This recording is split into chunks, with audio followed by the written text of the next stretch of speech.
Pagkatapos ng mahabang paglalakbay ng mga lakwatsira, nagutom. Nung nagpasya ang aming grupo na kakain. Nung nagsuggest ang aming kaibigan na mag-KFC na daw. Sabi ko, puro na lang tayo manok. Lilipad na tayo pauwi sa Pilipinas. Sabi ko, maghanap tayo ng kainan na mayroong sabaw-sabaw para may basa-basa naman ang ating buhay. Siyempre, bago kami makarating sa aming paroroonan dahil mayaman ang aming kaibigan, nakalibre na naman kami ng pamasahe for today's video. Ang napagpasyahan naming pasukan na restaurant ay ang Bambo. Sa pagpasok namin sa loob, pagtingin namin sa kanilang mga pagkain ay medyo masakit sa bulsa. Dahil paborito ko ang kanin, tumingin agad ako sa presyo. Sus Maria Josep, convert ko agad ang presyo ng isang serve ng kanin nila. Ay mga mahigit 300 pesos na sa atin. Wala na akong patumpik-tumpik pa, diretso na kulabas. Sabi ko, maghanap tayo ng ibang kainan. Ibang Bambo restaurant pala ang aming napasukan.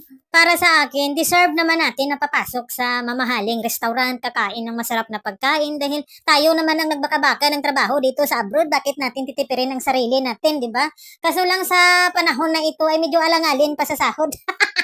At narating na nga namin ang Bambo restaurant na ito na dati pinapanood ko lang sa post na lagi akong nagko-comment doon na hanggang comment lang naman na masarap talaga ang mga post nila ng mga pagkain. So ngayon nandito na tayo at first time natin makapasok dito, tara pasukin natin. At syempre kasama natin ang ating mga bigati ng mga kaklase, matatalino ito at mga vlogger, si Marvin at si Berta. Pagpasok namin sa loob, ramdam ko na parang nasa Pilipinas lang kami dahil amoy na amoy ko na ang mga pagkain nating mga Pilipino. Nung nandito na nga ang aming mga kasama, nagkagulo na dahil gutom na kami sa kahaba-haba ba naman ang aming linakbay.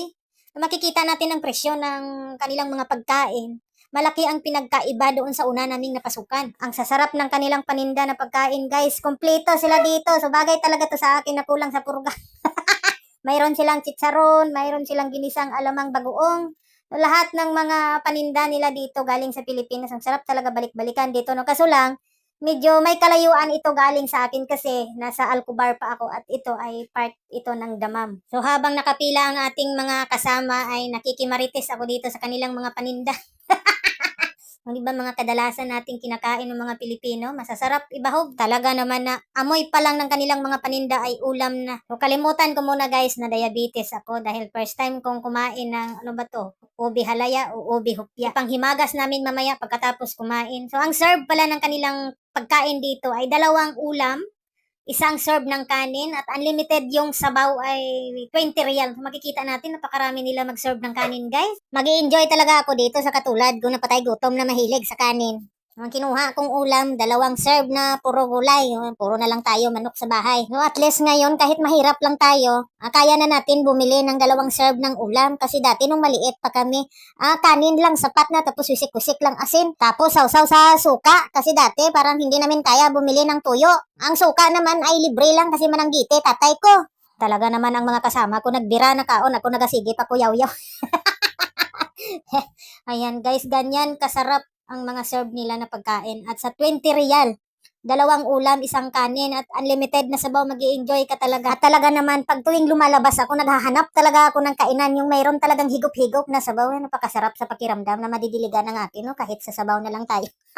Sa sabaw na lang tayo kumakapit mga OFW. Di ba guys, kahit gaano kahirap ng sitwasyon, kahit gaano natin kapagod, huwag nating kalimutan huminga at kumain. Iisa lang ang buhay natin. Minsan lang tayo pinagbigyan ni Lord na mabuhay dito sa mundo. O, tapos sasabihin, dahan-dahan lang sa pagkain, baka matigok ka sa kabusog. Di bali nang matigok ako sa kabusog, kaysa naman matigok ako sa maling tao. Ganon. Tapos para daw akong patay gutom kumain, ay natural. Gusto ko pang magtagal sa mundo, kaya kailangan kong kumain. Ay talaga naman itong mga hilabtanon sa kabuhi ko na sana kunin na lang kayo ni Lord.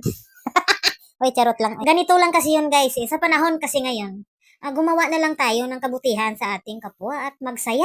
I-enjoy na lang natin ang natirang buhay natin dito sa mundo. Huwag na tayong ma-stress sa mga bagay-bagay sa paligid. Hayaan natin sila na sila ang mangonsume sa atin. Tapos itong si Berta, hindi pa tapos kumain, tumakbo na sa CR. Paano ba naman kasi guys?